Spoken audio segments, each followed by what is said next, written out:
وایي چې په شمال کې در کابل چرا تصفیه شروع شد. کابل د افغانستان پایتخت ده، باید په کابل کې تصفیه وشي. هغه جي کې چې حکومت ته خطر ده، نظام ته خطر ده، باید تصفیه وشي. دغسې بلاوې د پنجشیر کې نیولې ورسه په ټول افغانستان کې ماته پیدا که. تیر 20 کالو کې د ډي ډي آر په نامه باندې د هر افغان کور لوټه لوټه که پنجشیر ته ولې نه تله، پروان ته ولې نه تله، کاپیسا ته ولې نه تله، دغه د خیرخانې کوتل چې د مفسدینو مرکز ولې نه تصفیه کېده. همدغه ځای چې اوس طالبان پکې تصفیه کوي. ناصري صاحب د تعصب عینکې دې لرې که، یو نظام ته ګورو مه وایه. اوس مونږ خو د دې په خاطر باندې چې تصفیه مشروع سي امرالله صالح نشو راوستلی چې تصفیه پې باندې وکړو. هغه خو یو غل مفسد د امریکانو د ناټو د تجاوز په پایله کې راغلی یو ګروزي و. حکومت مجبور او مکلف ده چې خپل ولس ته امنیت ورکړي. تا ویلې په امریکا کې خلک اسلحې ساتي، یو چاقو څوک په امریکا کې نشي ساتلی. موږ له اروپا او له امریکا نه خبر یو، د هغوی له قوانینو نه خبر یو. دلته د یو چا په کور کې زه وایم که طالبانو دغه تلاشي لږه نور هغه کړه کېدی چې د امریکانو دغه B-52 طیارې هم د همدغوی له کورونه راووځي. دا څه رقم حالت ده چې 40 دانې هغه مزایل هغه بمونه راوځي چې په ټوله دنیا کې مثال څوک نشي پیښولی.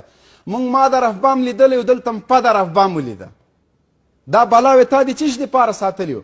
خو که د اشغالګرو دپاره د ساتلي و پنجشیر د ماته ثابته کړي چې له امریکانو سره جګړه کړې ده. خو 600 جنرالان همدغه غلامان او مزدوران د همدغه یوې ولسوالۍ نه وو. د روسانو سره پروتوکولونه نه وو کړي.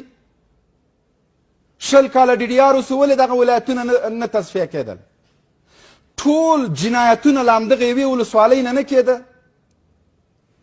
له همدغه د کوتل خیرخانې کې د اختطافګر له منګلو نه افغانان راونه ویستل شو. ناصري صاحب تا ویل له طالب نه ټوپک لرې که نو طالب څه شی؟ زه تا ته وایم تا نه که دا نیکټایي زه لرې کړم ته څه شی سولې؟ په دې نیکټایي باندې څوک هوښیار او مسلکي نشي کېدلی. د طالب سره که ټوپک وي که نه، طالب د افغانانو الګو ده. دا زمونږ اتلان دي، زمونږ قهرمانان دي. مونږ یې د مفسدینو له شر نه خلاص کړلو، مونږ یې د لنډغرو له شر نه خلاص کړلو، مونږ یې له اختطافګرو نه خلاص کړو. په تېرو 20 کلونو کې یوازې په میلیونونو افغانان په مواد مخدر اخته کړي دي.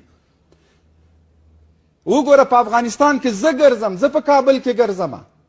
هغه سرتیری چې د هغه په وینو باندې تاسو اپارتمانونه جوړ کړل، په کور کې ډوډۍ نسته، بچې یې نهار ویده کېږي. د خلکو مځکې مو غصب کړلې. کوم ظلم او ناروا چې په دې 20 کلونو کې تاسو ونه کړل.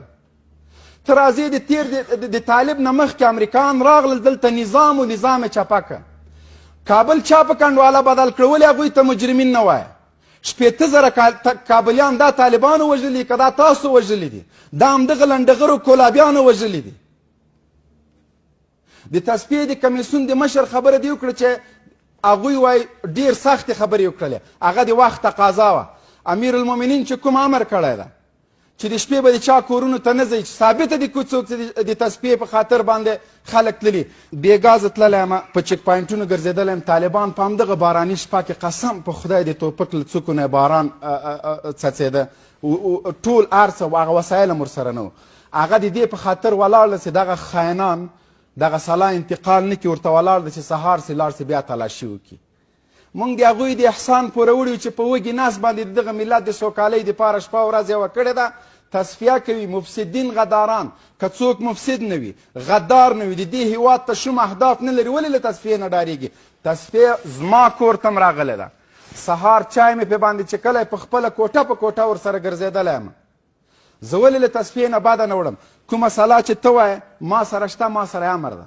موټر را سره ده، ما سره امر ده. ما همدغه د تصفیې د تلاشۍ والا ته چې راغلي وو، ما ورته ویلې که د امر نه بغیر مو یو کالتوس پیدا کړي تاسو حق ده چې ځان سره یې ویسئ. زه ولې له هغه نه وډار شم؟ مبین صاحب په لنډه څو سوالونه تاسو ته راجع سول. یو دا چې کودتا وسي ځکه خو حکومت نسي ورته ویلی. ناصري صاحب وایي ناصري صاحب وایي چې کودتا وشو حکومت نشي ورته ویلی. د امریکانو د کرزي حکومت او د غني فاسد حکومت ته دی حکومت وایي. دا د ماته مهرباني وکړي. امریکایانو حکومت دلته مشروع و چې ولسوال د حوزې تر مسؤله پورې امریکایانو ټاکه. دلته 52 هیوادونه راغلي و، 52 جزیرې درلودلې. څه سو هغه اتانور دي چې ویلې مخونه خودم میرې ځانم ولې وتښتېده؟ صالح چې هغه د اختر مونځ اخرنی مونځ سو، له یو پټاقۍ نه 18 ګامه خیز وکړه، څه شو هغه؟ دا ملت مو چاته پرېښوده؟ تاسو خو حکومت وی نظام وی په 11 ورځو کې ګیلم ولې ټول شو؟ ولې د امریکانو د تیارو په لکۍ پسې سریښ شولی؟ دغه مظلوم خلک چې تاسو حاکمان وی چاته مو پرېښوده؟